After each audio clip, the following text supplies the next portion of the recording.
What's going on, people? It's your boy Tops back again with a brand new show, The Game Changers, and I'm absolutely ecstatic to announce Shane, the debut on the channel on T-Channel Sports. Big up, Shane. How you doing, my friend? All good, man. All good, Tops. Absolute pleasure to be here. As you said, it's been a long time coming, and privileged to be here, man. Really looking forward to it. Really looking forward to it. We'll have you, as we've said, on my channel now at the end of the week. And I'm looking forward to both of them, man. I'm looking forward to both of them. There's nothing better than sitting down with someone else that loves football, man, just having a chat. You know what I mean? That's what it's all about. 100%, man. Thanks again for obviously coming on the show. And you guys need to make sure you subscribe to Shane. Obviously, his channel link is in the title and in the description and should be in the chat as well, pinned to the chat. So make sure you go over there, go subscribe to Shane because he's doing some great things on his channel as well.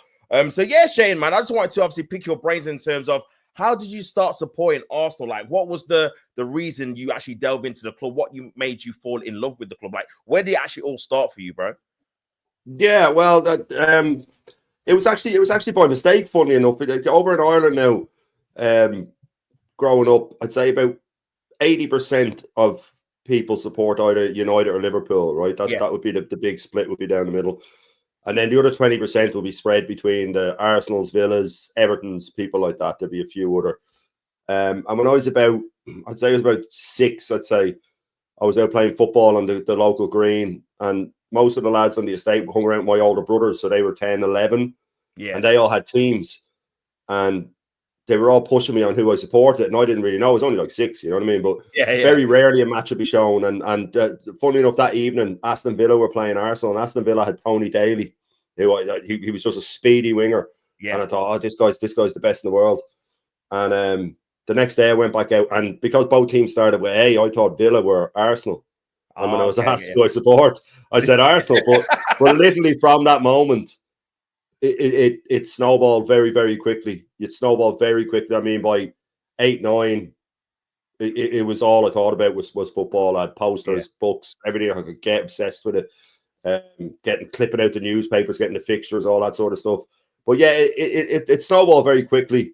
I was sort of the only Arsenal fan on the estate. A couple of my mates were Villa, because Villa had Paul McGrath, the Irish lads. They had Andy Townsend, Ray Houghton, and they had a big Irish contingent. A lot of my mates, and they still do to this day, support Villa. But yeah, originally that day was by mistake. But literally from then, once I realised who I was following the next day, I was too stubborn to admit I was wrong, so I stuck with Arsenal. I just kept going, and from then on, it's been Arsenal, true, man. Like, my dad's not into football or anything like that. It was just literally me going with it. But yeah, that's pretty much it. It was by mistake at the start, but then out of stubbornness, I stuck with it. So that's crazy, man. That's a crazy story, man. Out of stubbornness, and then you ended up supporting them for life, man. Like, obviously you ended up obviously supporting them out of stubbornness. What kind of like drew you into like getting behind the team? What was the kind of either player or manager where you first thought, you know what, this is kind of the team for me? Like, I'm kind of liking what they're doing. Yeah, well, again, it goes to the whole back in the late 80s, even the early 90s before Sky, you'd be lucky to get 2 matches on telly over here, maybe 3. You'd get the FA Cup final and you might get 1 or 2 others. You get match of the day, of course, and all that. But because I was sort of 6, 7 when I started following them, 89 came along when I was about 8. So I have flashes of memories because that 89 game at Anfield was shown on telly. Yeah. And it was even massive over here. I remember everybody stopping for it. It was so close to Hillsborough as well that, like, you know, football was more in the news and stuff like that. But I remember, like I said, my dad's not into football, but I remember him sitting down to watch the 89 game against Liverpool when Michael Thomas scored in the last minute. And so I have flashes of memory of that, you know what I mean? So I don't really claim that to be one of my football memories of football, but I do have flashes of it. So that's what started it for me. So then World Cup 90 came, and then I was obsessed with World Cup 90. I had a videotaper. I just watched it over and over again, every goal in it. So then the 91 season was a big one for me. So Alan Smith was banging them in that season. And I had a little plastic figurine. My mum got me a Alan Smith. So he would have been the first one. And then because he scored goals, then the next year, as I started getting to a bit more, it was Paul Merson, because I saw how much of a genius he was. I started to like, even then it was number 10s. I loved number 10s. You know, I loved the way they played. So obviously George Graham would be my first favourite manager because he was winning. We won the league then when I'm old enough to really remember it. And then obviously in 93, we did the doubles in the cup. By that stage, I was able to go out and actually argue my case with the older lads about football and stuff like that. So George Graham would be the manager for me. people would have said boring football. I used to then buy into that. If then it was only when I got older and started rewatching it, and it wasn't as boring as people said. It's just because we didn't let in. People said it's boring. The AC Milan team of the early 90s that didn't concede much, they weren't boring. They just didn't concede. You know what I mean? You don't have to be boring. But so George Graham would have been a manager that really gripped me. Alan Smith for his goals, and then Paul Merson. Then as I got a bit older, I started to appreciate Tony Adams of this world, the captains, the defenders, and things like that. So yeah, it was all about, like I said, I was obsessive about it. I'd have to keep records before the internet, obviously. So I'd be waiting on my mum every Sunday to go get the newspaper so I could get the league table, cut it out, put it up to the next one, and have them all lined up. And wow, it was everything to me. And I grew up in a football crazy estate. All my mates are football crazy and stuff like that. But yeah, it would have been George Graham and then the Mersons and the Alan Smiths of this world, Anders Limpar and players like that. But yeah, it was an early obsession, and it's pretty much stayed the same ever since, if I'm being honest with you. It hasn't really been much difference.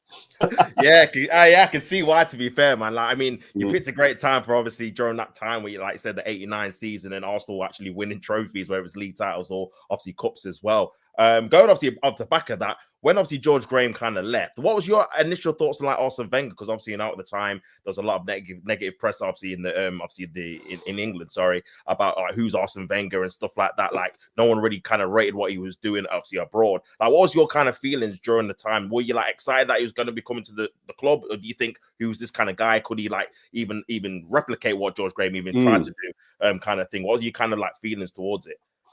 Yeah, well, the whole thing was at the time that foreign managers can't succeed. They don't understand the English game and all that. That was the press, right? And then it is that thing of him turning up with the glasses and all. When you look back, it was just like, oh my God, we're in trouble here. You know what I mean? We're in trouble here. But I had a bit of faith in him for the sheer reason that he had come. We had the Bruce Rioch years. If he doesn't, which Bruce Rioch gets a bit of stick, but he finished 5th in his only season, and we were in it. We were in a tailspin then. Tony Adams was right at the end of his drinking, so he was deep in alcoholism. He was living in a pigsty at home. He didn't care about life. Paul Merson was snorting and would come out and all this stuff. So Bruce Rioch had sort of steadied the ship to an extent. I just didn't like Bruce Rioch because he fell out with Ian Wright, and Ian Wright was my absolute idol at this point. Ian Wright was everything to me. Ian Wright was the only player that all my United friends, and this is the mid-90s, by the way, when they are winning everything every single year, everything. You're going into school, the United fans are just the kings. Everybody else is sort of stand back. They're winning everything. And they would always go, oh, yeah, Arsenal is shit, but I wish we had Ian Wright. You know what I mean? He was that sort of player. Ian Wright was the king to me. Winning golden boots and stuff like that in a team that was finishing 6th, 7th, 8th is unbelievable. So we had Ian Wright, and then with the Bruce Rioch thing. But then the Wenger thing, you see, he had obviously signed then that summer, but he couldn't come until 6 months into the next year. So into the 96, 97 season. So, but I did sort of have a little bit of faith in Wenger because his first signing was Vieira, and Vieira had made his debut before Wenger came. And Vieira was so obviously good. I remember his debut, Ian Wright got a hat-trick. Vieira came off the bench, changed the game. And I thought, oh, God, he looks like he's going to get pushed around. He's tall, he's skinny. But like he rapidly became a good player. So I had a little bit of faith in Wenger for that because I said, well, if he can sign this guy, you know, what's he going to do? And then, of course, that summer when he signed Overmars then, and I'm a massive fan of Dutch football. I've always been a fan of Dutch football. So when we, and then we already had Bergkamp. So when we signed Overmars that summer, I was like, okay, maybe there's something here. Maybe there's something here. So as much as I was skeptical of Wenger, because of the Vieira signing and because then the summer he had, I was like, okay, I can see little changes. But I never could have believed, and any Arsenal fan can go back and tell you about that time from the 97-98 season, his first full season, the vast change in how good we got. It's unbelievable. From boring Arsenal to by the end of the season when we're just dumping Newcastle out of the cup final and doing the double, going, we're the best team in the country. From that in the space of a year, and everybody just in awe. How is this Arsenal? We had Overmars, Petit, Vieira. Ray Parlour was our player of the year that year. You know what I mean? He was getting the best out of these players, Bergkamp and Elka. So as much as I didn't have that much, I was just as skeptical as everybody else. I was probably a bit less because I was looking at the signings he had made and stuff like that. But that was a golden era to be an Arsenal fan. It was a golden era. Yeah, 100%, man. Obviously, I've got to agree as well. Like that transition from obviously, like you said, because people forget that was Arsene Wenger's first full season. Like this is what kind of annoys me. Like with in terms of like processes and progresses and phases and stuff like that. When you actually look back at someone like Arsene Wenger who didn't know obviously English football before he came here, first full season, won the double against one of arguably, if not the best manager of all time in English football in Sir Alex Ferguson, went toe-to-toe with him and deservedly won the double. You've got to look at it and think, you know what, sometimes you've got to just not have these phases and processes, and sometimes you just got to have a manager that's got the quality from the off, so you can obviously achieve things. So yeah, 100% agree, man. Big obviously everyone in the chat. Make sure you guys like the video, subscribe to the channel. Make sure you subscribe to Shane. Obviously, I'll get obviously to the chat as well. If you've got any questions for me or Shane, just put it in the chat, and obviously later on I'll go through it for sure, man. So yeah, man, that's obviously the good portions of the Wenger days. I mean, what's your thoughts on the Invincibles as well? Because obviously that was obviously just shortly after we won another double in 2001-2. Could you believe that we actually did that achievement? Is that probably the best achievement we've probably done as a club, in your opinion? Do you think? Well, I think so, for the sheer fact that in a 38 game season, it's never been done. But Preston did it in 18 whatever, but there was only like 12 teams or something in the division, so I'm not having that. And if you watch the Invincibles documentary, Alex Ferguson of all people says, I still can't believe they did it. You know, I still can't believe. He said, no, not in my wildest dreams, because we had done it. And he's talking about his Man United team. If anything, I don't think it gets enough credit. People say we go on about it all the time. I don't think it gets enough credit, because people go on about this City team being the best ever, and then the United team in the 90s being the best ever. They've never come close. People will say they've come close. They haven't come close, because they've lost games earlier. They've lost games halfway through. And then you have to add in as well that we started the next season for like 10 games unbeaten, and we had about 10 games the season before unbeaten as well. You know what I mean? Because it was 49 games all told. It's massive. The only thing with that was the year before, I think we would have won the league if Wenger hadn't said it. He said it the year before, we could go unbeaten, and the team started stumbling. And if we hadn't thrown that league away, we would have had 3 in a row. And instead, he never won 2 in a row. And it kind of took it away from him. The Invincible season, though, you have to look at as well the disappointment that we had that week where we went out of the FA Cup and the Champions League in the same week. One sort of fed the other. He had to rest against United in the semi-final, and they beat us 1-0. And then if Wayne Bridge doesn't score in injury time, we're winning that Champions League. We're winning it, because it was only like Monaco, Porto, and those like. So we would have I think we would have won it. Which again, it's just those fine margins. So when United do the treble, it's the fine margins, as Arteta used to say, small margins, guys. But it really is, you know, it's the fine margins, and that's the difference sometimes between a manager like Ferguson, who can just get that extra little bit of juice out of someone, and Wenger, who, don't get me wrong, what a wonderful manager, but I don't think he had that sort of rousing speech in him. You know what I mean? I don't think he had that to get them wound up. He just had a group of players that could do it for each other. But you have to look back on the Wenger era as well, as that we were talking about that 97-98 season. You know, 2 years later, we lost Overmars and Petit in the same summer, 2 of the best players in the world at the time. But Wenger was so good. This is the thing about you were saying about processes. He went, okay, I've lost Overmars and Petit. Just like that, he signed Pires and Gilberto Silva, who were both even better. You know what I mean? So he just went, okay, I've lost these 2. I'll get in 2 players that are better. Same with Anelka. I've lost Anelka. I'll get in Henry. He's even better. You know, so he just had these quick fixes all the time. And when he came in, people go, oh, he already had the defence there. Fair enough, he had the defence there. And this is leading to the Invincible season. People always say, yeah, he had the defence there. And he did. You know, and he just had to fix the attack. But he rapidly fixed the attack, quickly fixed the attack. Where Arteta came in and he had the attack but didn't have the defence. But he just ripped up both. He didn't keep the attack. He got rid of the attack and the defence, where he should have kept Aubameyang. He should have kept these lads, built the defence, and then gradually got rid of them. But he came in, I'm the boss now. I'm going to get rid of all these players. I mean, he's talking about they have attitude problems. Like I said, Wenger's walking into a dressing room of lads that were drinking culture and stuff like that, and he managed to keep them and help them through it, you know. So this coming in and just getting rid of people is unbelievable.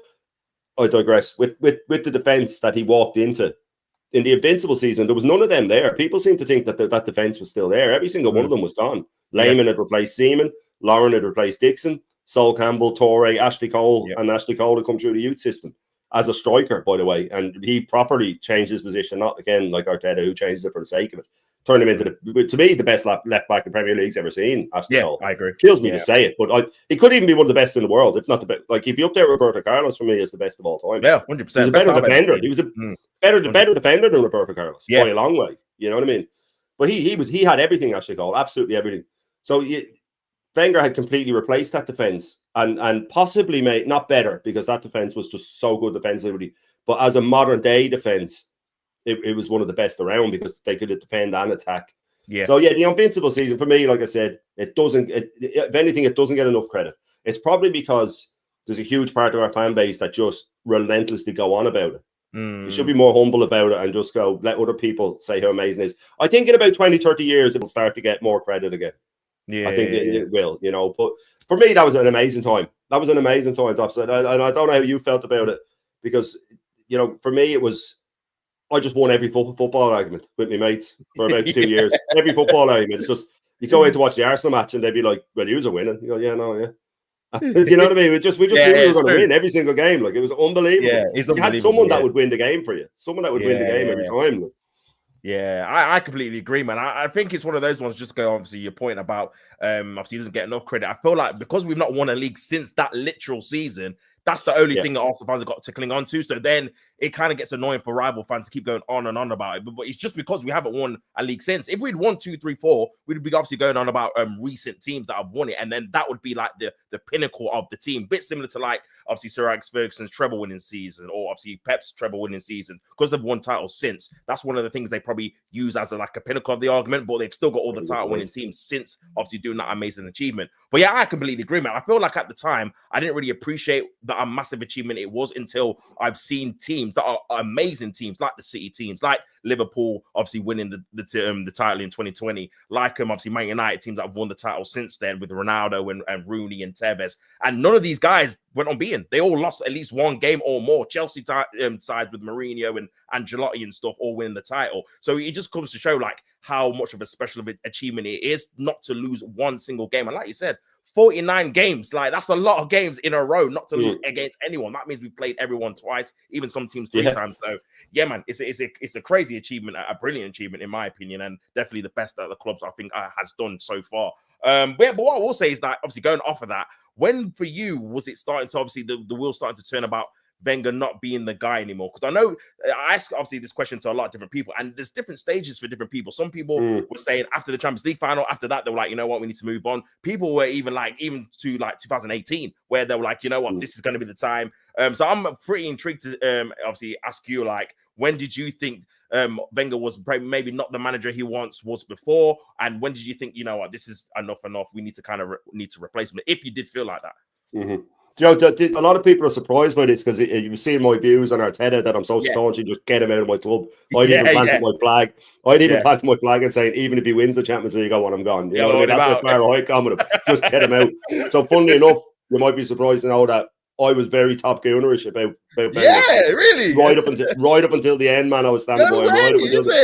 Man, I was blinded. I can't believe that, you know, Shane. That's crazy. Yeah, no, that's the see. So I am a loyal guy. It's just I can see what Arteta's doing, and people will go on about the Arteta or the Wenger years, but like I always say, we were still winning FA Cups. You know what I mean? We were still winning FA Cups, and he didn't have the money. And for me, you know, I've read David Dean's book as well, which kind of reiterated it, where when we were getting the loan for the Emirates, Arsene Wenger wanted to leave around that time, 2006, because they had gotten rid of David Dean. They sacked him. Yeah, they didn't even tell him. They just came into the office one day. You're gone, by the way. After all he had done for the club, they just absolutely shafted him. And he was like, okay, I'll pack up my stuff. And Wenger was on the phone to them. They're close. And Wenger was like, well, I'm gone too, then. I'm not working for them. And he's like, no, please, because David Dean loves the club. He says, they're getting the loan for the Emirates. You know, you need to stay. But it was in the contract with the bank that they'd only sign it if Wenger stayed for the next 5 years. They wouldn't have given the loan because he had to get. And he knew, he was told, if you don't get Champions League 3 out of 5 years, we're in big, big trouble. We need the money. So, but we're going to have to sell your best player every summer as well. You know what I mean?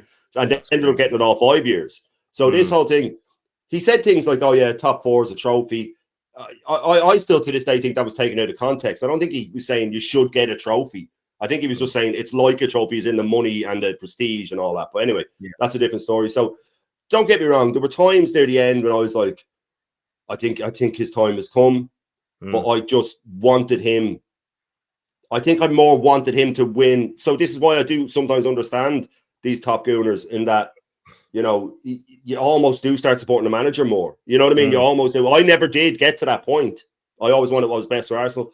The day he did go, I cried. I bawled my eyes out. But then I went straight on right on behind Emery now. You know what I mean? Like, because it's my club. It's not him. I was able to separate it.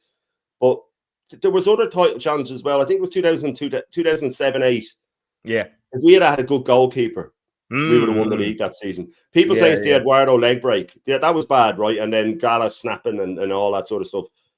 But we had Almunia in goals. You cannot win a league with Almunia in goals. I'm sorry, you mate. can't. You cannot win a league with him. There was a game against Birmingham when the ball went through his hands in injury time. And I think we were 21 games unbeaten that season. We had Adebayor, Van Persie, we had Eduardo, we had Kleb, Rosicky, Fabregas was on fire. We had Flamini was balling out. Diaby was breaking through. The defense was even good with Sanya, Clichy. You know what I mean? We had Gallas, who it gets a bit of a bad rap. I mean, he wasn't great. He wasn't great, but he was a good defender. He wasn't a good captain. We had Torre, who was still bossing out. Yeah. But then you have Almunia. We have Almunia. And that summer, I remember Kevin Keegan coming out, he was managing Newcastle, saying, oh, yeah, Shay Gibbons goal. Like, he'd come out and said it, that we had signed him. And it just disappeared. The story just disappeared, and we never got him. And I remember thinking we're going to win the league this season. So Shay Gibbon, one of the best keepers in the Premier League. But yeah, if we had got Shay Gibbon at that time, we would have won that league. I guarantee we would have won that league. We had such a great attacking side. Remember, we knocked Milan out of the Champions League as well. Fabregas scored a screamer at San Siro. Then we were really unlucky against Liverpool. We went 2-2 away to them when Walcott beat a load of players and pulled it back for Adebayor. And then they just broke away and scored. It was so the wheels came off at the end of the season, but a lot of it was down to the keeper mistakes. So there were moments throughout. Like we had a couple of Champions League semi-final with him. Do you know what pushed most people was just getting spanked by big teams. That was the problem. Was getting spanked by big teams. Chelsea 6-0, Liverpool 5-1 at one stage, or 4-0. That was the hard part to take. And it did get to the point with Wenger when you were going into big games away, going, we are going to get spanked. Like you just knew we were going to get absolutely hammered. So that was tough for me, and that was me going, yeah, maybe he does need to go. So when I say I was top goonish about him, I knew he had to go. I knew that he was running out of ideas.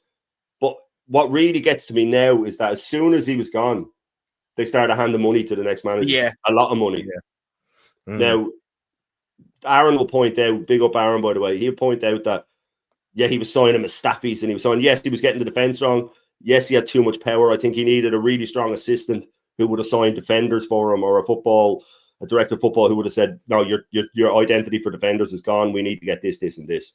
But yeah, I was with him right till the end. I'll be honest. I was with him right till the end, even though I knew it's like I wanted him to go out in his own terms, I think, was what I wanted. I was more romantic about it. But like I said, I cried when he was gone, but I wasn't overly, I was sad, but I wasn't sort of disappointed because I just wanted him.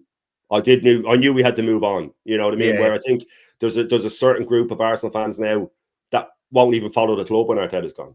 You know what I mean? And I mean that. I think there's a handful of them that won't. But I don't know, where were you now with Wenger? When did you feel you wanted him out? You know what? I wasn't too far off you, man, to be honest with you. You know, with obviously Wenger, like you said, because he was winning FA Cups and he wasn't getting a plethora of money, like the season where we only signed Czech, for example. And during that time, you never knew if it was Wenger not wanting to spend the money or if we just didn't have the money. There's not a definite answer because, again, if Wenger would come out and say, oh, I only want to buy the best. So that would insinuate he didn't really want to spend the money because obviously he was used to getting like cheap deals, obviously early on in his career. And then sometimes obviously the Cronkies were not willing to spend and buy key like positions where you think we need a striker or like you said, we need a goalkeeper. Like obviously going off that, bro, we would have won the Champions League final. I'm adamant if we had a better goalkeeper that came on for Lehman that got sent off because you look at the two goals. I mean, you should have saved them both. One through his legs, one post, thinking, if we had a quality keeper, we probably still would have won the game 1-0 with 10 men. So that's another thing. And I agree with the league, man. I mean, I think I went back and watched, I think it was either the 2008-9 season or the 2007-8 season. And some of the goals Armenia conceding against like West Brom and Hull and like you said, the Birmingham.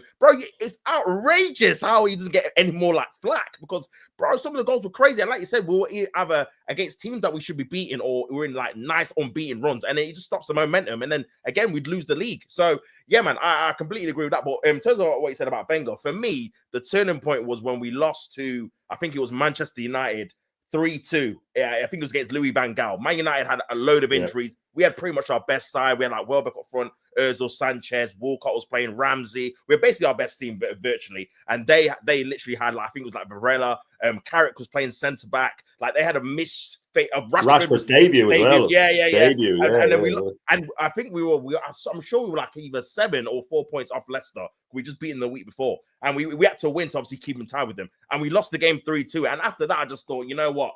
Because I'm similar to you. I wanted him to go back And the thing is as well, probably what took me a long time is because you've seen him win the title, win the league, you know he's got it in him to do it because you've seen it. This is the difference between obviously Wenger and Arteta because he's not got any previous of winning any league. Do you know what I'm saying? So there's no real faith with him to even achieve it, even if he's coming close. Whereas at least with Wenger, you know he's done doubles. You know he's gone unbeaten, invincible with the right tools. So you always had that kind of hope. If he just gets the right team again, he can just do it again. He's got the experience to do it in the league. But from that game, I just thought, you know what? If we can't beat a half-fit Man United team, it just felt like it was a thing where he just didn't have it anymore. It was sad to see, like you said. And for me, the animosity you had towards him was literally because after that point, it was just that reluctance to obviously leave on a high. Because even before that, he could have left when we beat Hull because obviously his contract was running out. I just wanted him to, even if he didn't win the league, just go out and win a trophy. And like the Hull one and obviously the Chelsea one as well when we won in 2017, contract running up again. You won your last game, win a trophy. You're beating Chelsea, go out on a high, and then obviously the next season he kind of goes out in a whimper, kind of gets sacked really, but they say he's left, and he's kind of like a sad end. Even with that season, I wanted him to win the Europa League. Obviously, Koscielny messes it up in the first leg, and then we get knocked out by Atletico Madrid. So yeah, man. I think for me, it's probably about 2016. I'd say I wanted him, got him gone. But similar to you, bro. Like when obviously Emery came in, I was like, you know what? Let's kind of back this guy. And let's see what he can do. Obviously, moving on to Emery, what was your initial thoughts when we signed him? And what do you think about his tenure? I know a lot of people think, obviously, he was the wrong fit for the club. Some people didn't rate him at all. Some people rated him, but wish that he got his own kind of plays or got a little bit more time. Obviously, he did take us to the Europa League final. We did get beat by Chelsea, but there was certain elements of the first season as well, considering we didn't have a load of money, where we only came up 2 points behind obviously Chelsea in third, and we finished fifth. I think it's like a record 75 points, considering we can only get 74 this season. We finished second, pretty unlucky. But yeah, what's your thoughts on Emery, bro? Like, what did you think about him? Obviously, his tenure at Arsenal. No, I think he got a really bad rap. Bad rap. Number one, he's coming in after Wenger, right? Yeah. Number two, yes, there was a lot of bad defenders. The defense was in ribbons. Let's get it right. It was in ribbons when he took over. But someone put up, Mr. Waffle, I think it was, big up Mr. Waffle, put up in my chat today, the amount of days added up injuries that we had that season in Emery's first season, and it's like 300 and something days more of players out than Arteta this season, right? Really? Like, yeah, and I never thought. I think Koscielny was out for 6 months or something like that. The team was ravaged with injuries. You know what I mean? And he, because Mr. Waffle put it up and he said, "Did you ever hear Emery talk about injuries?" He says, no, of course he didn't. This whole thing that Arteta does now, no other team ever goes on like that. They never play the victim. You know what I mean? But anyway, that's a sidetrack. Emery got a bad rap. I like Guendouzi for me was enough for me. I thought he was so good. He had such potential, that guy. He was like, this is what we need. He's box to box. He's good on the ball. His energy. I remember when he came in, I went to a pre-season game over here in Ireland. It was Chelsea against Arsenal and Guendouzi. It was his first game for Arsenal in pre-season. And I was watching him going, who is this, man? This guy's unbelievable. And I thought, okay, he'll be great for us in a year or two. And then the first game of the season against City, he started him. I was like, wow, okay. He started this guy. Now, we lost and all that, but City were massive. But Emery, like, I know he wanted Zaha and they got him Pepe instead. And I know, like, you know, he didn't get the money. He didn't get the backing. And he got a really bad rap. People say, oh, yeah, but he was in 8th when he got sacked. He was 4 points off 4th. Yeah. And it was in, like, November, December, whenever it was, he got sacked. So he had just lost the game and dropped to 8. If you want to take leagues and just pick that moment, then what about 2 seasons later when Arteta lost the first 3 games and was dead bottom? You know what I mean? He lost the first. So why don't we just take it from there? Why don't we say, oh, yeah, you had us in 20th, mate? You know what I mean? Like, he got sacked just at the wrong time. I think the board had it in from him. But I don't know if he said something to them. To me, there's just something else behind that. Maybe one day we'll find out, because it was kind of, and from what I've gathered, over here, the crowd, a lot of the Arsenal fans that I know were still behind him. But from what I've heard, you know, from the people I've met through this, the DJBs and all them, they were saying that, and Lee Gunner and all them, they were all saying that most of the crowd wanted him out. And I thought, wow, okay. I don't know if it's just because the Wenger thing had gone on so long, they didn't want some manager getting his, you know, locking in and staying too long. But yeah, I think he got a bad rap. I think he got a Europa League final. Yes, we got rolled over. You know what I mean? We didn't show up. But, you know, he had gotten 5th in his first season. Arteta's first 2 seasons were 8th and 8th. I don't know why he got more time. All of Arteta's first signings were awful. You know what I mean? Tavares and Sambi Lokonga and all these. Like Guendouzi, and then he forced him out. But I think Emery got a bad rap. And I'm 100% certain that if he was still here now and he got all the money and the time that Arteta got, we'd have won at least 1 trophy, probably 2 or 3. Probably 2 or 3. Guaranteed. I completely agree with you, bro. I feel like he did get a bad rap from the off, and you know what I feel like killed him? It was the manner of the defeat in that Europa League final. I feel like even if we would have lost by 1 goal, it wouldn't have been too bad. But the fact we got embarrassed, and the fact it was against Chelsea as well, it was like a double. I mean, because I remember fans were thinking after that game he should have got sacked after that, and like you said, he only came 2 points behind, obviously Chelsea. And again, another thing probably obviously resulted in people not wanting him to stay was the fact that we were in pole position to try and get obviously top 4, but he was kind of trying to juggle that and the Europa League final, and we ended up not getting either. So I think that was another thing. But yeah, I agree, man. Like the fact that he didn't get, like you said, he wanted Zaha, we got Pepe instead. I think he wanted Nzonzi, and we got I think he wanted Nzonzi, he wanted Kante, he wanted all the kind of players, and we ended up getting kind of like the Ceballos, the all the kind of players that he didn't really want, but this is what the club kind of fed him, kind of thing.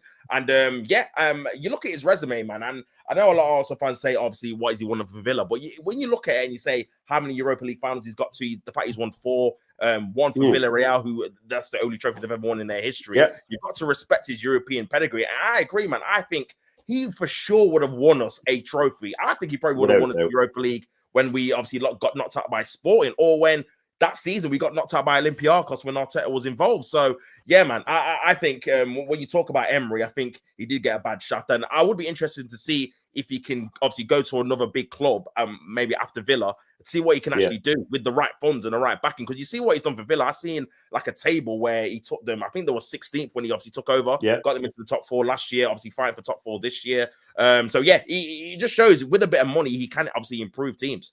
And stuff like that, man. But yeah, obviously going on to of Emery, Arteta, the main man now in charge, man. What was your initial feelings of, obviously, because before the rumors were we wanted to sign Arteta before Emery, but then we changed our mind. Emery did like an amazing interview, and then we ended up obviously signing with him. We go back to Arteta now. What was your initial feelings when we obviously signed Arteta? This is a guy with no managerial experience. He came from obviously the bench from obviously Pep and Manchester City, coming into the club, first managerial job. What was your obviously feelings on him now? How well do you think he was going to do when he first got the job, bro? Oh, I was devastated. Honestly, I'm not just saying I was devastated because, like you said, he had no experience. Who are we? You know what I mean? And I often say this. When Tim Sherwood came in at Tottenham, they sacked their manager. Tim Sherwood came in and he took over as caretaker manager. And then they gave him the job full-time. We were all laughing at them. Oh, really? A manager with no influence? No. 6 months later, they realised they made a mistake and they got rid of him. We didn't. So when Arteta came in, I didn't like him from the start because he's smug, right? And I could see that he was smug. He had an arrogance about him that I didn't think he had earned. Now, don't get me wrong. Like I said, I will back anyone because it's my club. I'll get behind him. Like I said, like you were shocked when I heard that I was Wenger the whole way. Very, man. My absolute because of my dismissal of Arteta. But so I got behind him. But we won the cup then. You know, the COVID year, we won the cup. I didn't like the football, but he was still sort of playing some of Emery's football, and we still had Ozil, and we still had Aubameyang, and we still had Guendouzi. So even when he tried to be defensive, we still had a bit of flair about us. You know, you always need your attacking players, which we haven't had under him. Saka's been the only sort of bright light going forward. The other players have had little purple patches and stuff like that.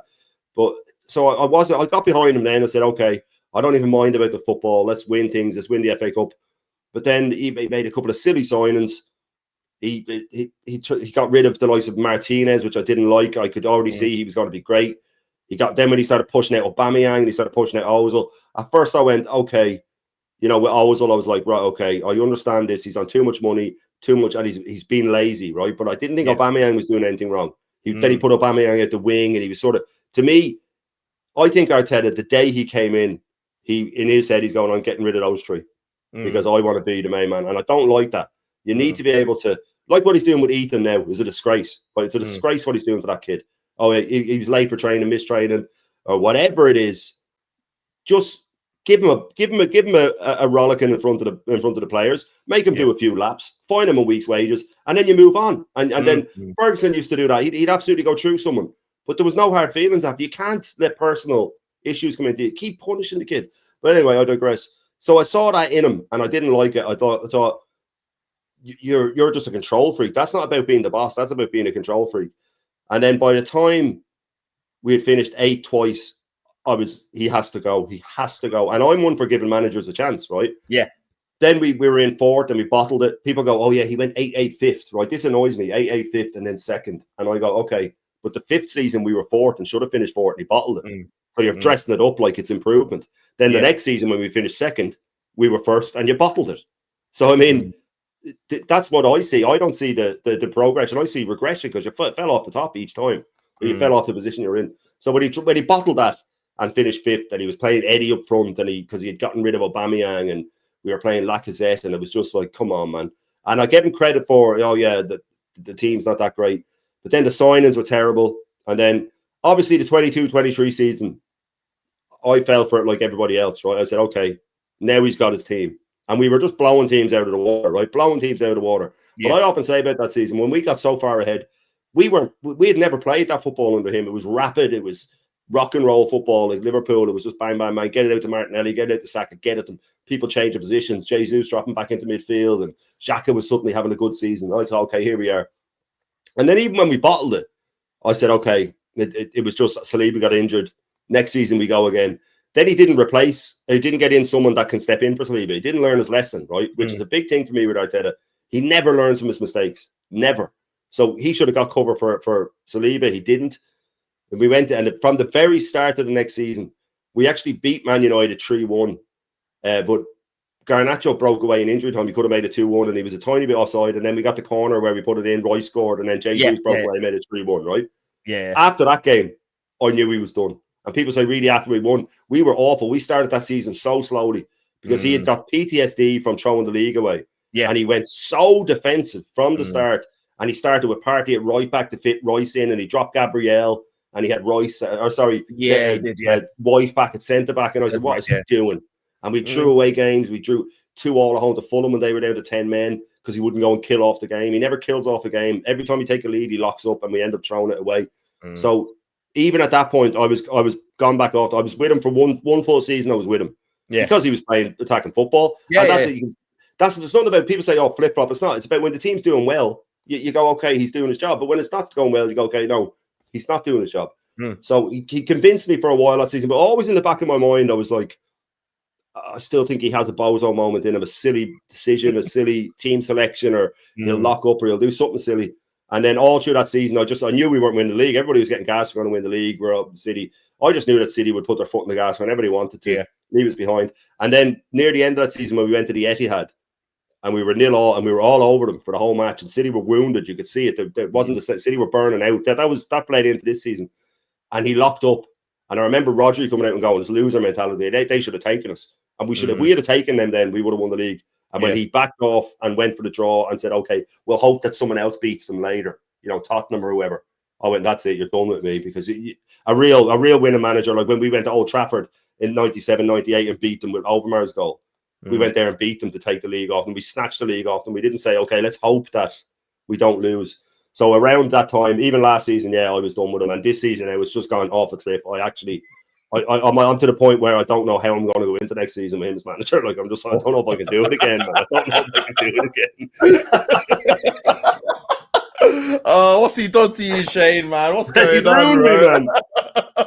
Sending you off the deep end, man. But to be honest, bro, I completely agree with the majority of what you said there, man. To be honest with you, like, my feeling was the same when he came in. Like, for me, the most important thing when obviously getting a new manager is what have you done previously in different regimes? Like, what can I take that you possibly can bring to obviously my club? And for me, because he hadn't managed anywhere, it was just like there's nothing really to take from it. And fair play to me, he won the FA Cup. I know people say it wasn't his team and stuff like that, but for me, I always give him credit for that FA Cup because, again, he had to manage the team. He obviously changed for three at the back. He beat Man City and beat Chelsea, so fair play, he's won it. But the problem is now, with his own team, he's not won a single thing, so that's when you have to start questioning it. For me, I think he's been very, very fortunate that he's got this amount of time, considering, like you said, when you take into the context of the seasons, like finishing 8th and 8th, the fact that in the second season we finished 8th, we should have won the Europa League. We should have at least got to the final. We lost to a Villarreal team that we should have beaten. Again, being too cautious, 0-0, and he's taking Aubameyang off. I remember in that game, and we had to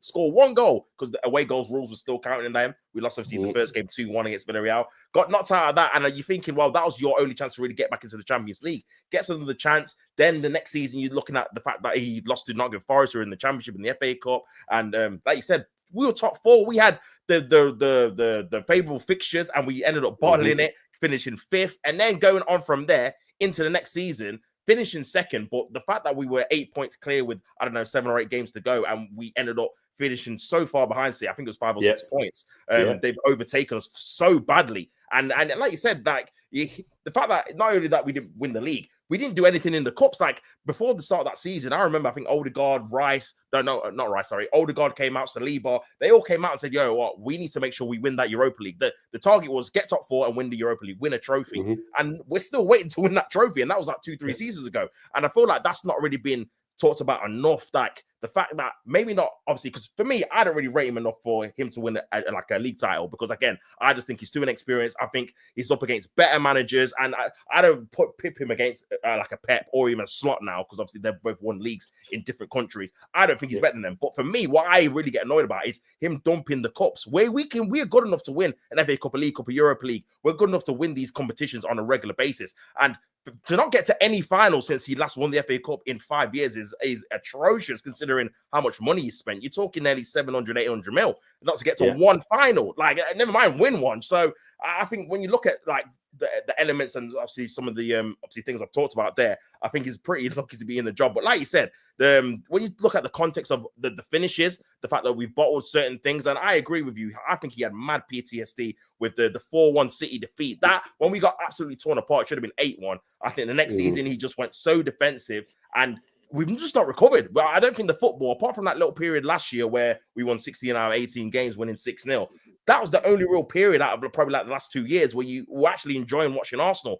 Apart from that, it's been sluggish 1-0s. Even like this season, I can count on one hand how many games I've enjoyed actually watching. Because even when we win, even like obviously the game obviously just gone, the Newcastle game, we won the game, but that first half was atrocious. We got absolutely battered. Like if it weren't for Raya, we would have been 2 or 3-0 down, and that's what I'm saying. Like the levels of consistency in like performances is what's worrying me, rather than even the results. Because like you said, I think you're probably similar. Like I like to look at like things when I see with my own eyes and say, okay, what can we take from this to improve on? Can I see it like a style of football? Can I see like you winning some trophies in over reigns?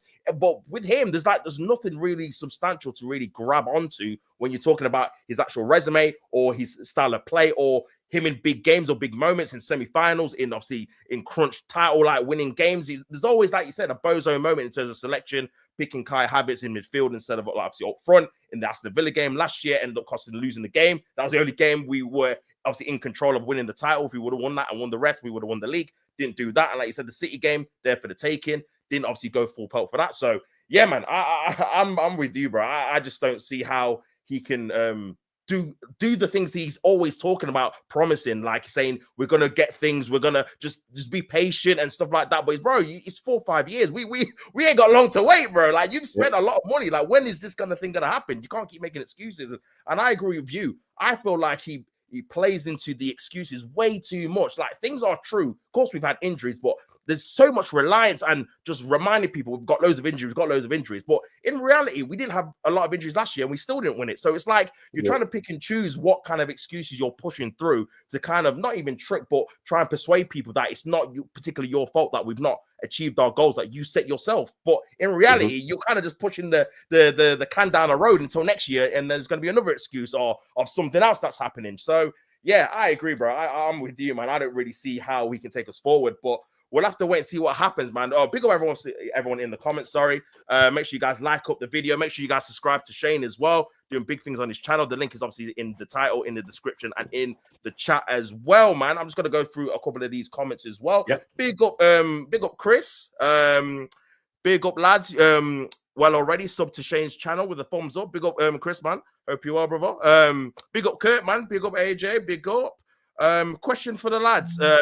Please, lads, with them American sides, their versions of Berta can sack if they need to. So we need to win. So should we win nothing next season? Does Arteta finally get sacked? What's your thoughts on this, bro? Do you think Berta's got the power to sack Arteta? Do you think that's actually going to happen if he doesn't achieve any kind of trophies next year, bro? Yeah, because of what Maddie said, and Maddie's rarely wrong. Big up Southern Gooner, what an absolute big legend. up Southern Gooner, man. He says that in American sports that they hire these hitmen. That's their job, because the owners are like, well, I'm a billionaire, I don't want to get my hands dirty. And also, they are not really involved with the club, so they don't know the ins and outs. Like Views always likes to say, they don't even have it on their They're LinkedIn. They don't even have that they own Arsenal. Yeah, they have the other two. They have the other two American things that they don't even have Arsenal on it. But that's mad. So they'll get him in. So he's in now to go through the books. He'll go through the injuries, and some of that's one up there about the injuries, and you mentioned the injuries, and I'll just quickly get onto that because I'm very strong opinion on this. And I'm going to Nick Views' point again. Big up Views, what an absolute legend. He said, big up Views as well. He likes to say, and he's so spot on, that we haven't been unlucky with injuries this season. We just got really lucky the last 2 seasons. Because Arteta, last season, Aaron did it. He figured it out that I think on average, City's last season, their top sort of 5 players, the Rodris and all this, they played about, I think it was 2,500 minutes, right, over the season in the league. Yeah. Our first 11 played 3,500. You know what I mean? Yeah. So he has been absolutely flogging these players. And every single injury has been a muscle injury, a fatigue injury. We were calling these injuries. We've been calling them. Aaron called Gabriel right before it happened. I've been saying for the last 3 or 4 months on every stream, you wait and see. Timber's going to need an operation. He's playing on an injury. Yeah. First thing there yesterday, and it's an injury. And he's been playing on an injury. He played Ben White when he needed knee surgery. For 3 months, he played him when he needed knee surgery. And this is another one. Ben White will never be fit, never properly fit again. You watch and see now, he's going to be like Wilshere, where he's in for 2 weeks, then he's out again, and he's in. So the injuries that Arteta uses as an excuse, he's caused most of them. He's caused most of them. We've had moments where we're 5-0 up against Lons last season at halftime. You leave Saka on for nearly the whole match. League Cup this season, he brings Saka and Partey on when we're 3-0 up against Preston. Leave them at home. He doesn't rotate. He plays the same guys over and over again. Saka plays, 75 games in a row before he got injured? Yeah. from the time he broke into the team. And Arteta's saying this like it's a great thing. You should be mortified that you've done this to the kid. You're playing him 75 games in a row. Every single injury, grade 3 hamstring injuries, where the hamstring actually comes off the bone, right? Yeah. 3% of hamstring injuries are grade 3, right? 3%. We've had 3 of them this year. That's a record. They're all fatigue injuries, and he's acting like he's the innocent victim. You're looking at games, when you're at home to Southampton, right? Don't play Rice and Partey. For one, don't play 2 holding midfielders. They're just going to play a low block. It's Southampton. They're going to play a low block. Put on 2 attacking midfielders. Give one of Partey and Rice a rest. You know what I mean? So you're doing 2 things right. You're playing a more attacking team, and you're giving one of them a rest. But he will play the same 11 over and over and over and over again. And they're all hamstring injuries. Now, Saliba's got a groin and a hamstring, apparently. Wow. So he another fatigue injury. Gabriel's got a grade 3 hamstring. Havertz, all the front 3, his front 3 have all had hamstring injuries. 2 of them are grade 3, Saka and Havertz. And Martinelli was very close to a grade 3. He was out for nearly over a month. Rice played for 3 weeks on a broken toe over Christmas. You know what I mean? Partey is normally injury prone. I think Gabriel's had 3 surgeries this season. We've had, I think, 8 different players have had surgeries, and none of them have been like a Ramsey where someone gets smashed into and breaks their leg. They're all fatigue injuries. Oh, but the squad small, people will say, well, he's built the squad. Like you said, he spent nearly 800 million. So I'm not having that. Also, last season, we had Nketiah, Fabio Vieira, Reece Nelson, and who am I missing? That he let go out of the front line. Nketiah, Fabio Vieira, Reece Nelson, and Smith Rowe, right? Yeah. They had all them. He didn't rotate them in at any stage. He never rotated them in. They just didn't play. Nketiah at the odd time would come on, but Fabio Vieira never played. And I'm not saying that they're world beaters. They're not great players, except for Smith Rowe could be an absolute baller, and he is a top player. But when you're 3-0 up, bring one of them on. You know, when you're playing in the League Cup, play them all. So I'm not having this with the Arteta excuses. And when you start making excuses, you're setting yourself up to lose. If you're pre-making excuses. So when he's coming out and doing his speeches at the end of the season, guys, if anyone had 30% of the injuries we've had, you know, they'd finish 15th and all this sort of stuff. It's an absolute nonsense at this stage. And the problem is that people eat up his PR. You know, they eat it up. And look, I'm not having the injuries excuse, but I do think, sorry, I'm after going completely off there. Berta will look at all that, and he'll look at the injuries, and he'll look at the ridiculous wage. You know, Havertz on 280 a week, Jesus on 260 a week, Tomiyasu on 120 a week. He'll probably never play again. I honestly don't think he will. I think he's just going to be injured. So he'll look at all that. He'll look at. I think the only way that he can get him sacked, because we know that the Cronkies only care about money, right? They only care about money. If he goes to them and says, "Look, Saliba's unhappy," which is clear to anybody, he's unhappy. He wants to leave. You know, and Gabriel had his head turned out last year, I think, and Trossard wants to leave. I'm pretty sure there must be others that aren't happy with the way they're being treated and not winning. If he goes and says, look, Newcastle are going to strengthen heavily, Liverpool will strengthen, City are definitely going to strengthen, you know what I mean, Villa will strengthen. If he goes to them and says, there's a chance you won't finish in the top 4, top 5 next season, then they might act because they'll lose their Champions League money. So I don't know. I don't think they will. It'd be my dream if he was sacked this summer, but give him another year thing that people say. How many times do we say that, Tops? I don't know how many times we can say this. We're meant to be Arsenal. We're meant to be winning things. And I always say this, and there's someone in the chat that's saying, I'll give him a chance and all that. Yeah. If they can name me, right, one other top club or even so-called top club, and I include Tottenham in this, that would go 5.5 years going on 6 without winning a trophy and not sack the manager. If they can name one in any league, I'm all ears because there isn't one. There isn't one. We're the only one. I don't know where you stand on it, Tops. Like, do you just think give him another year, or you just had enough? Or are you just completely done with him now? Yeah, man, I'm just completely done with him, bro. Like, for me, I just feel like, and listen, I'm not going to sit here and say he's absolutely terrible and rubbish. I'm not one of those fans. I want to give like a balanced opinion. I think he has done some good stuff. The fact that you mentioned before about obviously Arsene Wenger, the fact that it was killing our every Arsenal fan that we're getting smashed in big games every single time. Now I have that feeling with Arteta. To be fair, I go to any kind of game. I don't think we're going to get smashed by anyone. Oh, 100%. I fully agree. Yeah, fully, and that is a massive turnaround because we both got trauma about, like you said, the 6-0s, the 6-3 at Man City, the 5-1s against Liverpool. Like, we were getting beat 5-1s against Bayern Munich. People forget we were getting beat quite comfortably in these big games, quite heavily. And even if we don't win the game, I never think we're going to get smashed. And that is a massive improvement. And obviously, some of our top 4 record is actually really good in terms of going away to obviously beating Spurs 3 times in a row, and obviously going to Manchester City and looking like we can actually win there, considering under Wenger, we didn't look like we had a chance winning there in the last obviously couple of seasons he was manager. So he has done some good things, especially with the defense as well. I feel like it's definitely more solid than it has been in recent years under Wenger and obviously under Emery as well. So he has done some good things, but I just feel like he just took us as far as he could take us, man, personally. That's exactly my personal opinion. Like he's like our Brendan Rodgers, he's like our Pochettino. He's got us to a certain point, and fair play, he's got us to a area where we're challenging, but I don't think he can get us over the line to win big trophies. I just don't think he has, because I was obviously saying this too. I can't remember. It might have been Views. I think I was saying this too. Like, when you look at obviously other people, even like Glasner, obviously on Saturday when he won the FA Cup, Glasner's won a Europa League, so he knows what to say to his players to get them over the line in a big final. He knows what to say.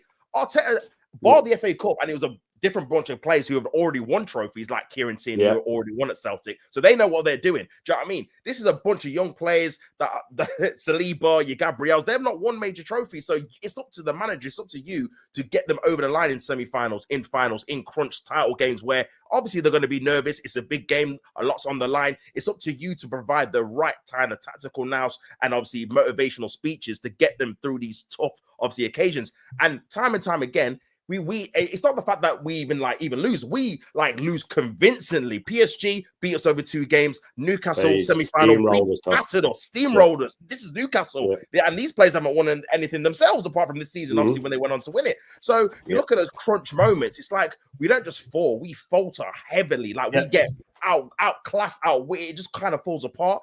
And I think that's going to be a major issue going forward because, again, if you can't win these smaller trophies, especially when Crystal Palace are getting to finals, Newcastle get to finals, we've got a team good enough to get a League Cup. And this is why I really wanted to win the League Cup, not because, obviously, of the trophy. Obviously, everyone loves to win trophies, but simply because of the mentality of winning a trophy, getting over the line, getting to a final at Wembley, beating another team that wants to win the trophy. And now you know what it feels like. Now you know what it takes in a final to get over the line and win that trophy. We still don't know what it's like as a team, as an overall team. The manager, apart from the FA Cup, doesn't know what it's like. It's been 5 years since he's done that himself. And even with that, there was no fans there. Like, it was during COVID, so he doesn't know what it's like to get over the line with fans there cheering on. Obviously, the momentum of the game swinging depending on what happens in the game with fans active. Man, I just feel like there's too much reliance on him just getting it right one day rather than actual looking back at the evidence. Look back at what he's done the last 4 or 5 years. Yes, we've played obviously good football in those patches, but have we got over the line in any competition? Even if he'd won like an FA Cup here or there in like 2023 or Europa League that year, or if he won something, I'd be a bit more lenient about, you know what,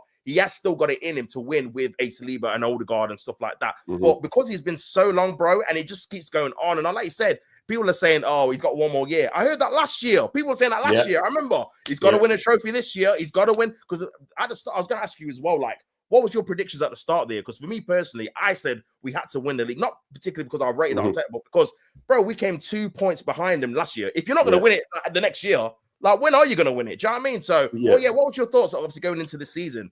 Do you know what the funny thing is, Tops? And I say this to all the Eagles and all of this world. Like he said, it has to be one of the majors. I hate this term major. I don't know where that came from. It's That's come out of it's nowhere, such an American thing.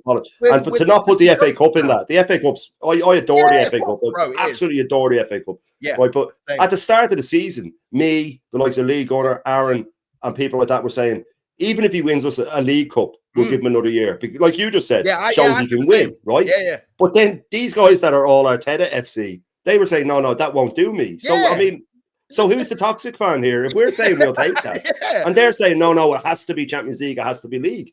But I had a feeling that City would fall off, not to the extent that they did, but I still didn't think we'd win it. I just don't, like you said, I don't think he has it in him. And if he was to look, this is if we were on, I think it was Leeds the other night, and we just randomly pulled up the FA Cup squad, right? That he won the cup with. Yeah. So we went through the first team and the bench, right? Reece Nelson and Kieran Tierney were the only ones that were still here, and let's get it right, Tierney signed for Celtic, right? Yeah. And Reece Nelson's out on loan. Yeah. So every other player, including the bench, right, has won at least minimum one trophy since they've left. Every single player has won minimum one trophy, right? And the only one like that hasn't are the two that are still with us, right? So every single player that was in that squad has gone on to win a trophy because Saka wasn't in the squad. Like he wasn't in the squad for the final. Yeah. So every single one of them has gone on to win. Like David Luiz has won 4 or 5 in Brazil. You know what I mean? Xhaka's won everything in Germany, right? They've all gone on to win something. Even your man, I think it's Runnerson that went on to win. They've all gone on to win something, right? Or Carpine or whoever it was. Yeah. Every single one of them's gone on to win something. And every single player that he's signed hasn't won with us. You know what I mean? Because we haven't won anything. So it's a polar opposite. But the thing with the League Cup, just go win it. And why is it beneath him? Like, if it's good enough for Klopp and Guardiola and Mourinho, that was all their first trophy. They won that when they first came in. Players got a taste for winning, move on, and it's in the middle of the season. If we had won that League Cup early in the season, we would have had a better season because you win it in like March, and then you go, right, we can do this, and you just get momentum then, and you start going. Newcastle had dropped off in the league when they won that League Cup. They went on about an 8-game winning streak after that. They just went off on one because they were like, well, we know what it's like to win now. Where the shoulders go back a bit more, you're a bit taller, and you're going in. So for me, unlike you, I don't think he has it in him, and that's why I was so gutted when he came, because how can he be doing an apprenticeship with us? Yeah. You know, if he had gone to, Sociedad or a lower division club, and I think it's Aaron or Lee that says this, and learned how to take a loss and learned that, okay, I need to bring on a striker, I need to throw the kitchen sink at it, I need to do this, I need to put my arm around this player, and I need to, because he, Ferguson and Wenger and all, they knew that certain players, it's that old cliche, one needs an arm around them, the other one needs to be rollicked in front of everybody. And he just treats them all the same. Like Ferguson used to give Cantona a bit of leeway because he said, right, when he goes out on the pitch, he's going to do it. And plus he's first in to train and last to leave, and he's an inspiration to other people. So, yeah, I understand. But he just, I think now it's gotten to the point where I don't know if he knows how to win anymore. You know what I mean, Arteta? I think it's just gone too far now. And I just don't, like, people think that, we just need a striker next season.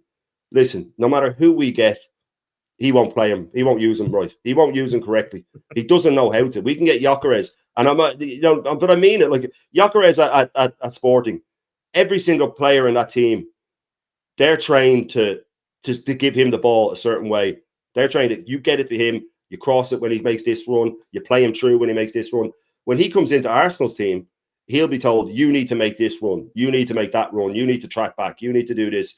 So I'm not excited about anyone we get, because he will just, especially attacking players, he doesn't know how to use them. He never has known how to use attacking players.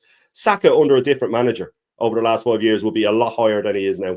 I'm not saying Saka's not high. Saka's our best attacking player by an absolute country mile. Yeah. But you can imagine he'd be putting in Salah numbers if he had a manager like Slot.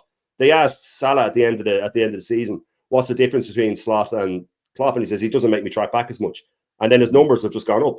Yeah. Like, look at, people said, I was talking to Gal about it, saying, look at Barcelona, and he said, oh, well, they've got like Yamal. He's a he's an anomaly. And I said, you do know that if Arteta was their manager, he would only play about 6 games this season. He wouldn't have played him because he said, oh, he's too young. He doesn't track back. And he said, no, that's not true. I said, no, that is true. He wouldn't have played him. He doesn't track back.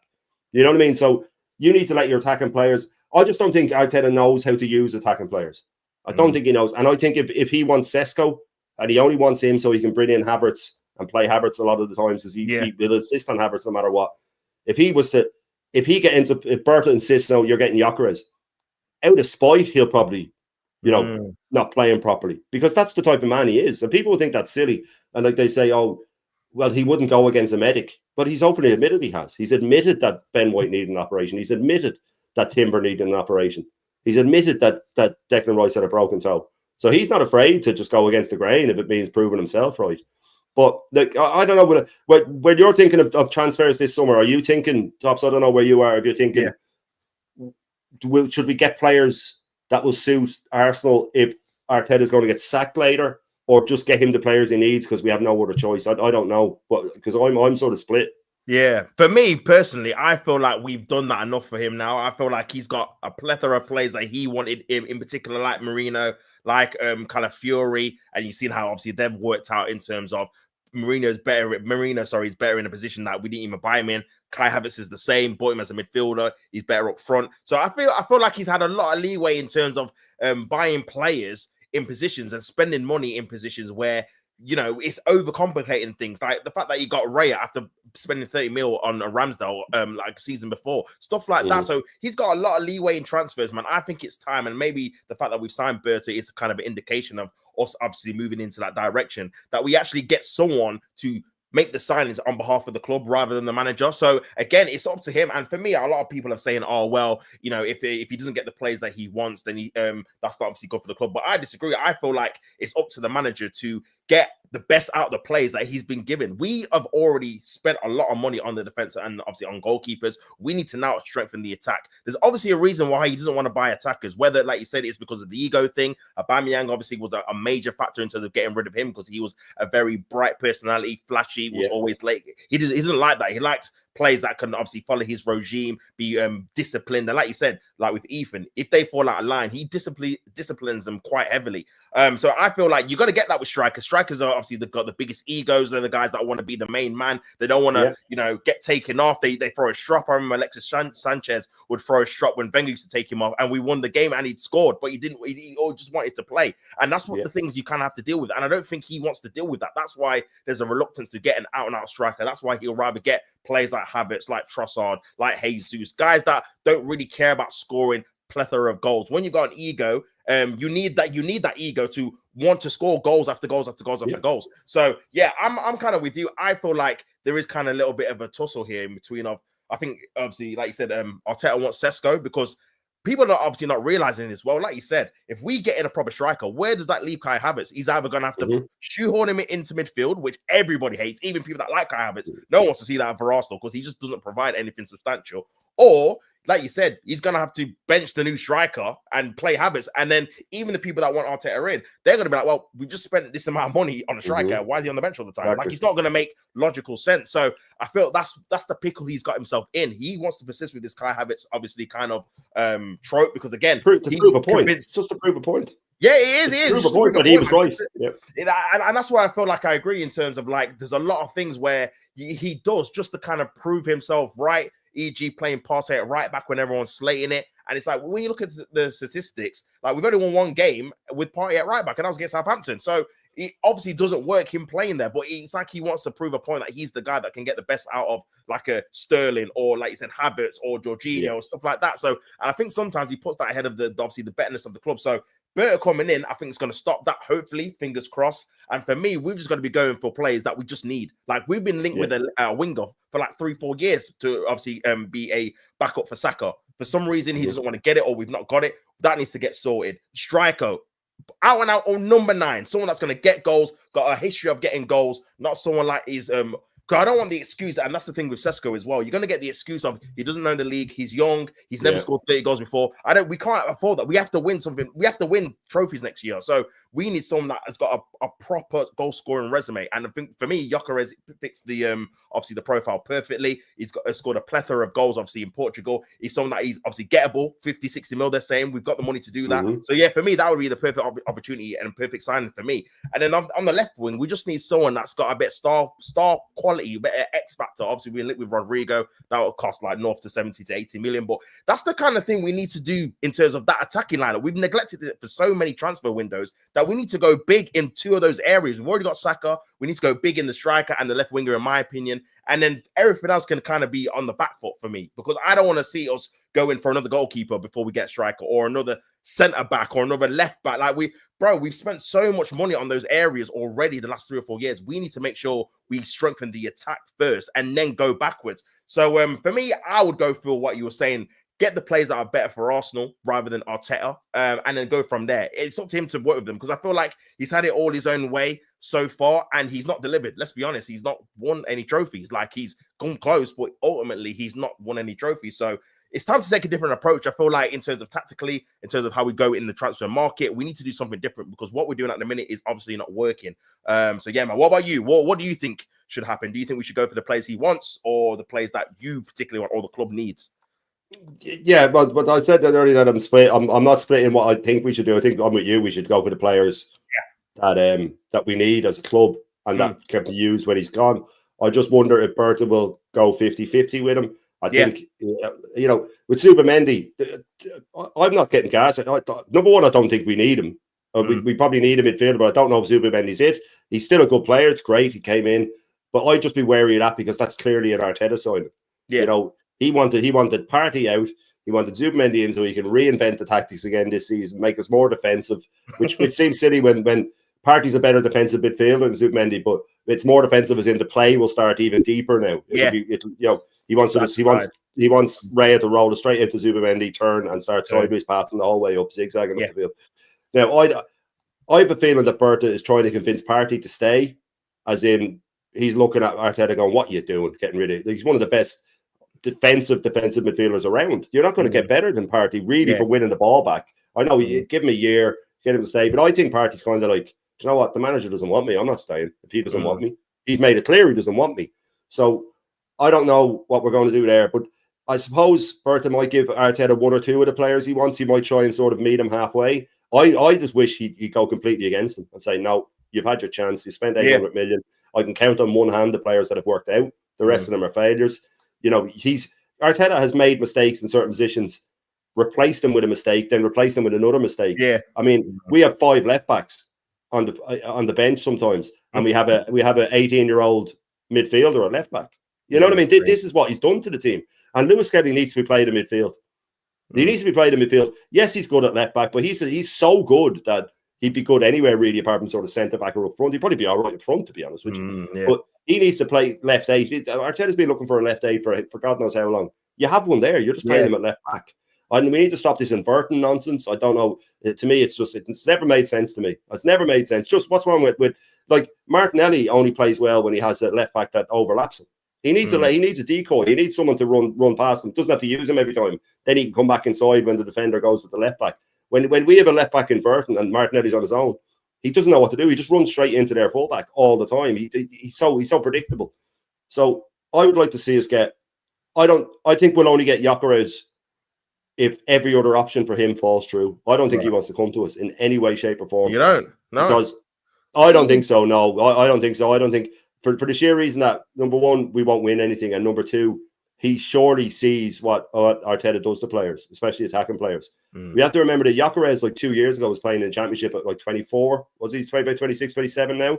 Yeah. So he probably thought at a point he was never going to make it big. So this is his chance to make a big move he never saw coming.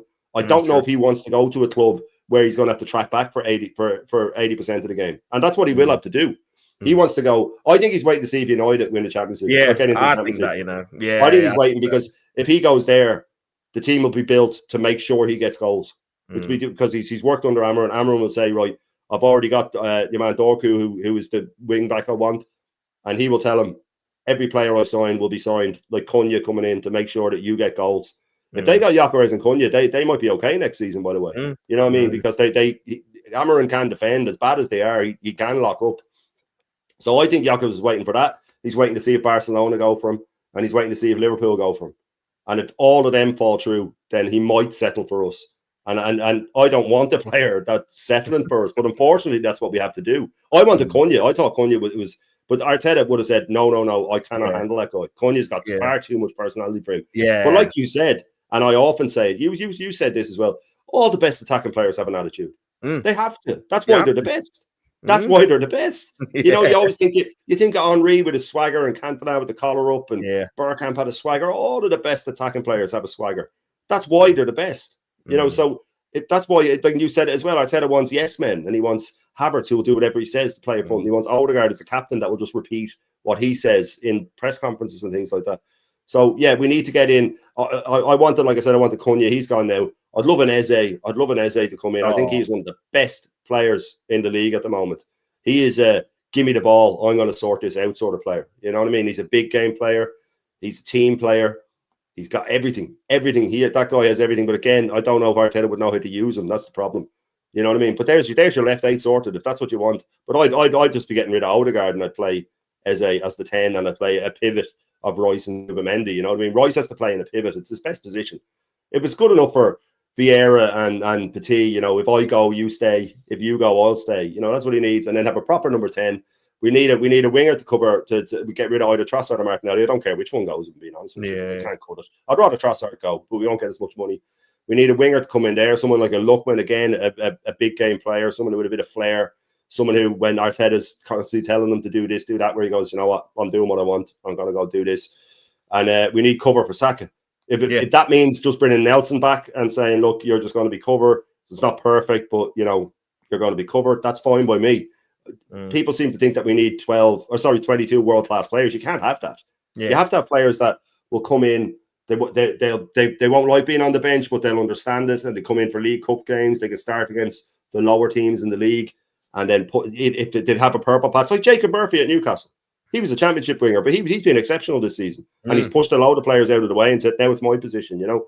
So these players can end up being good.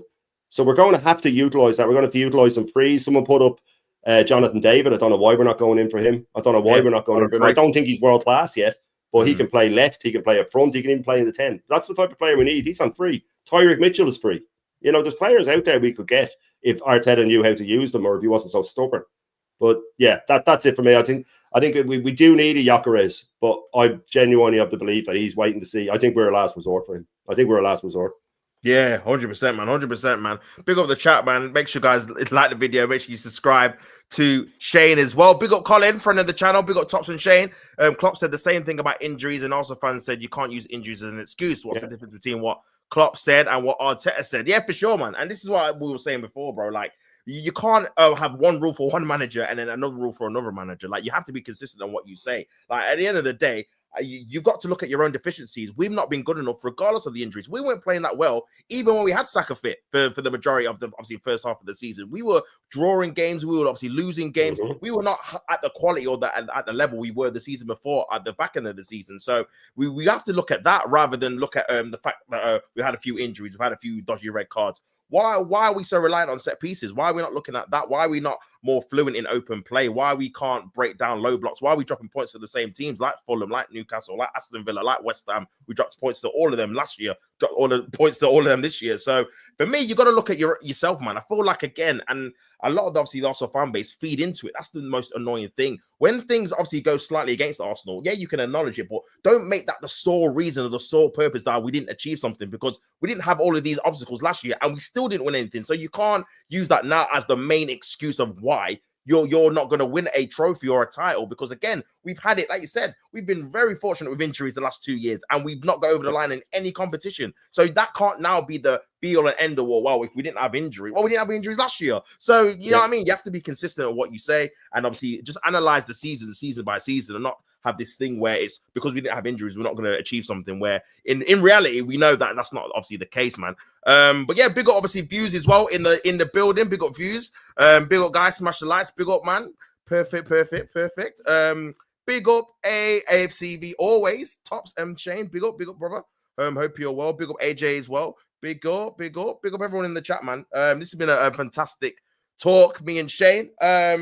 Shane, man, before obviously I let you go, what's the one player I will say that you want to sign or see sign in the summer from Arsenal? Like, what position and what particular player are you dead set? If we get him, I'll be happy that we got him, bro.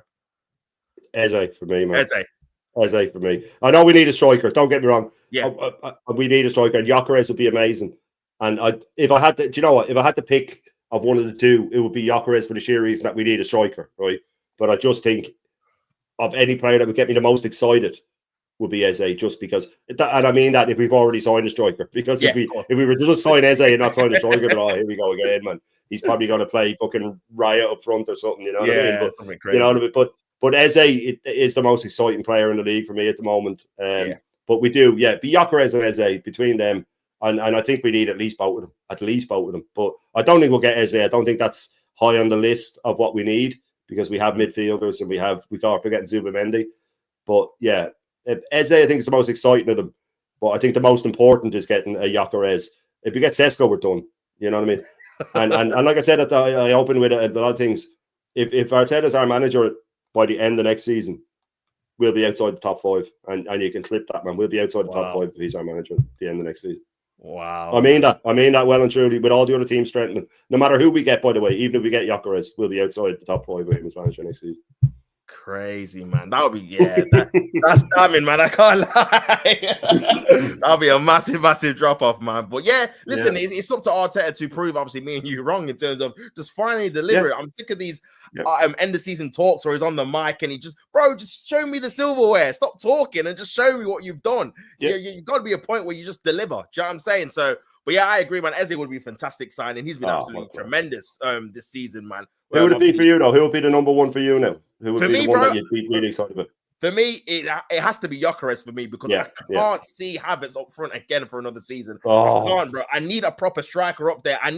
When I look at it and I look at the team and I see a player, and I'm like, yo, this guy's going to score today. Like, whoever the opposition is. I used to get that feeling with Aubameyang. I used to get that feeling with Van Persie. How long has it been since we've had that, though, Todd? How long has it been since we've had a player where you go, when he gets the ball, you go, he could score. Now it's like, oh, man. Because even when this is, bro, it's sad to see, but even when you're not playing well, you know, as long as you're still in the game, get it to him. One chance is going in the back of the net. And I don't have that feeling in games. That's why I feel like the games for me is a chore to watch, because I'm just thinking in my head, who's gonna score? Like Marina's not striker, Saka's half fit, Martinelli's not a goal scorer, Declan Rice doesn't really score too many goals, neither does Partey. Odegaard's off the boil. Like, I look at the plays, I'm like, we're gonna have to rely on either a set piece or a moment of magic from one player, like a strike out of nowhere to open up the scoring. I don't want to feel like that next year. I want to feel like there's 2 or 3 players where I'm like, you know, Saka's on it. We've got a new left winger. We've got a new striker. You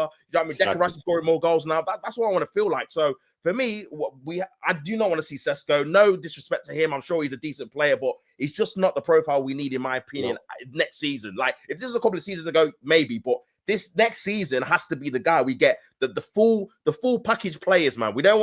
I don't want any kind of like young players or players that are coming up and learning their trade. They've got to be players that are ready made to try and do the business. Whether they do it or not, it's another story. But as long as you set yourself up to obviously achieve the best things, then I can't really complain about the club. But so far, the last 2-3 transfer windows, we've done the opposite. We've set us ourselves to obviously fail because we've not signed anyone. So yeah, man, for me, it would be Gyökeres, but we'll see if the club can actually find and deliver, man. But yeah, man, big up, Shane. It's been a pleasure having you on the channel, bro. Absolutely love this talk. Let the people know where they can find you and what you got planned, obviously, coming up either today, tomorrow, whenever you're next online, my bro.